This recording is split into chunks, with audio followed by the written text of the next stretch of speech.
El tema a exponer es peritonitis. Está conformado por el equipo número 1, que está integrado por la doctora Trejo Martínez Alicia, R3, la doctora Bogarín Trejo Mónica Saile, R2, la doctora Vázquez Rodríguez Judith. Al mismo tiempo, mis compañeras, la doctora Bautista Posada Lidia Nancy, R1, la doctora Canto Díaz Stephanie, la doctora Guerrero García Brenda Lorena, un servidor, Leonor Flores Luis Fernando, R1. Comenzamos. La peritonitis se define como la inflamación de la membrana peritoneal causada por una infección de la cavidad, generalmente por bacterias. Sus características clínicas principales son dolor abdominal y el frente de diálisis turbio. En él debe haber un recuento de glóbulos blancos de diálisis mayor a 100 por mililitro, después de un tiempo de permanencia de al menos 2 horas, o con más de 50% de leucocitos polimorfonucleares y un cultivo de frente de diálisis positivo. La peritonitis puede dividirse por su causa y por su tiempo.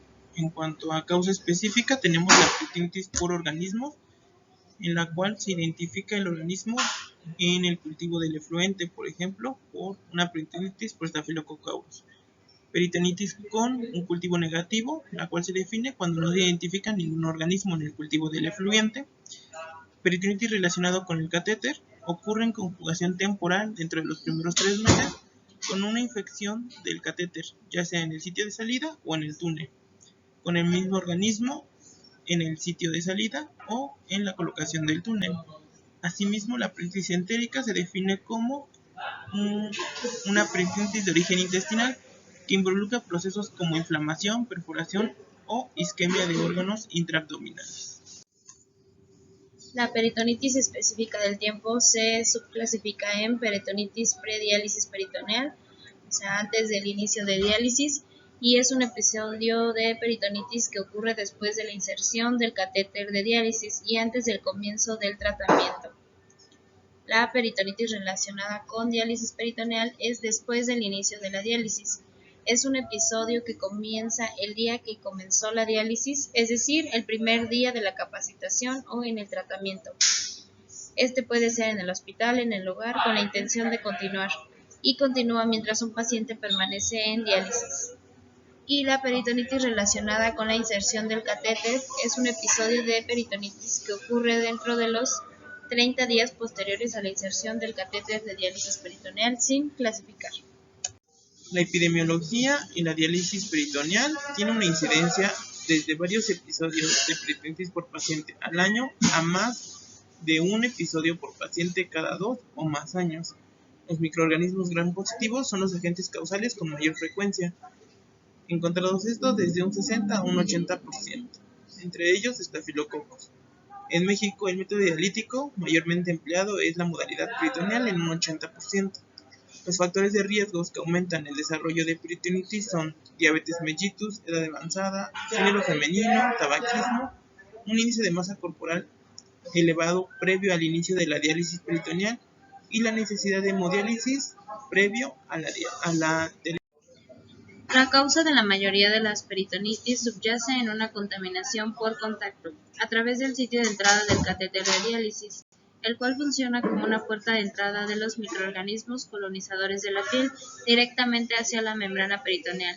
En estos casos, el ayudante transgrede las reglas de esterilidad y contamina las comunicaciones. El peritoneo es un ambiente ideal para la proliferación bacteriana por sus condiciones físicas, calidad y disponibilidad de nutrientes, y deficientes barreras de protección inmunológica, pocos macrófagos peritoneales y bajos niveles de inmunoglobulinas y de complemento.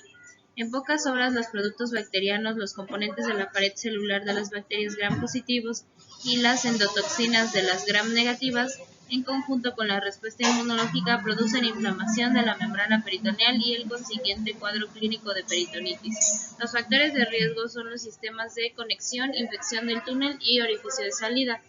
Las bacterias a la cavidad peritoneal van siguiendo las rutas intraluminal, pericatéter, transmural y hematógena. La protección de la cavidad peritoneal contra la invasión de un microorganismo relacionada con la actividad fagocítica de leucocitos y las soluciones de diálisis alteran la concentración. Se debe sospechar de una peritonitis asociada a diálisis en aquel paciente que inicia con dolor abdominal, fiebre o flujo efluyente de color blanquecino turbulento. Se han descrito otras manifestaciones clínicas asociadas como lo son vómito, diarrea y náuseas. Si bien existen diagnósticos diferenciales para un efluyente blanquecino, se recomienda que se asuma que el paciente tiene peritonitis y se trate de la misma hasta que se pueda confirmar o excluir el diagnóstico. El diagnóstico se realiza cuando el paciente presenta dos de las siguientes condiciones: un cuadro clínico consistente con peritonitis, o sea, dolor abdominal o el líquido efluente turbio, un conteo de celularidad del dializado con más de 100 glóbulos blancos con más del 50% de neutrófilos o un cultivo positivo en el dializado. Las tiras reactivas de enterasa leucocitaria tienen una sensibilidad del 100% y una especificidad del 95% para la detección de peritonitis asociada a diálisis peritoneal. En esta tabla se ejemplifican la distribución porcentual de los microorganismos más frecuentes aparecidos en los cultivos de los enfermos de diálisis peritoneal de diferentes regiones. Los principales gram positivos son Staphylococcus coagulasa negativos, Staph aureus, Streptococcus. Los gram negativos, el principal es E. coli, Pseudomonas, y en hongos el principal es Candida. Tratamiento de peritonitis. Una vez que se han obtenido las muestras microbiológicas apropiadas, se debe iniciar con una terapia empírica. Al momento, no se ha demostrado que ningún régimen de antibióticos sea superior a los demás. La elección debe ser específica del centro. El principio básico es proporcionar una cobertura adecuada de organismos gram positivos y gram negativos, incluidas las especies de Pseudomonas. Las recomendaciones actuales son vancomicina o cefalosporina de primera generación para la cobertura de organismos gram positivos y cefalosporinas de tercera generación o aminoglucósidos para la cobertura de organismos gram negativos. La elección de vancomicina versus cefalosporina de primera generación debe depender de la prevalencia de los organismos resistentes a meticilina en cada unidad médica. En cuanto a las medidas adjuntas, la mayoría de los pacientes con peritonitis asociada a diálisis peritoneal podrían tratarse como pacientes ambulatorios. La decisión de ingreso hospitalario depende de la gravedad clínica, el estado hemodinámico y a menudo de las consideraciones prácticas del tratamiento. La profilaxis antifúngica, preferiblemente nistatina oral, debe administrarse junto con la terapia con antibióticos. La heparina intraperitoneal suele añadirse cuando el enfrente de la diálisis está turbio, para evitar la oclusión del catéter por la fibrina.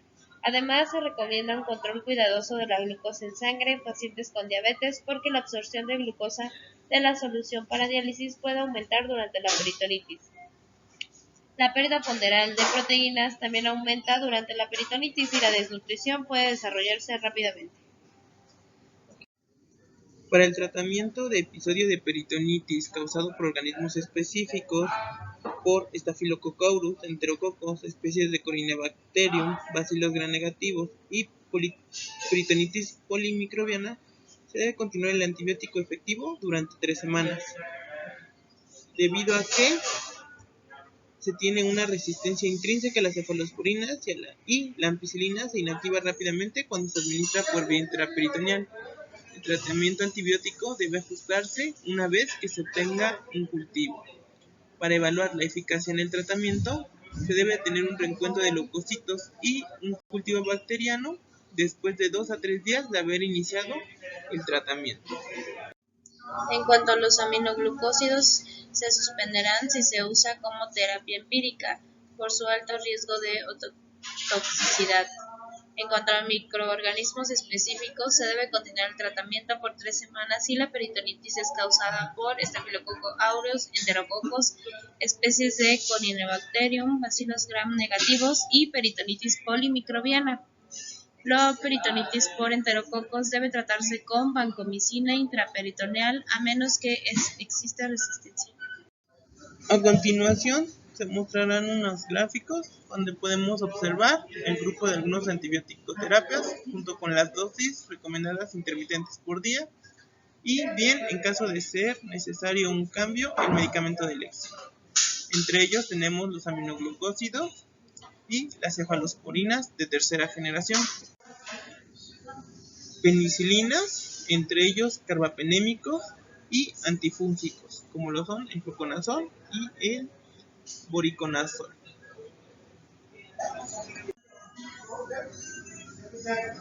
Entre otros, los que están principalmente asociados a la mejor resolución de la patología, tenemos la vancomicina y el meropenem.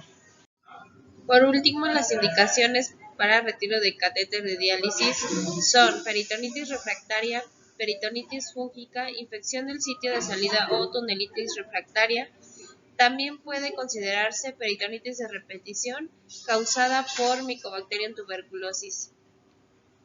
El episodio de peritonitis refractaria se define ahora como el fracaso del efluente en eliminarse después de 5 días de antibióticos apropiados, mientras que la peritonitis recidivante se refiere al episodio que ocurre dentro de las 4 semanas posteriores a la finalización de la terapia de un episodio anterior con el mismo organismo o que es negativo en el cultivo.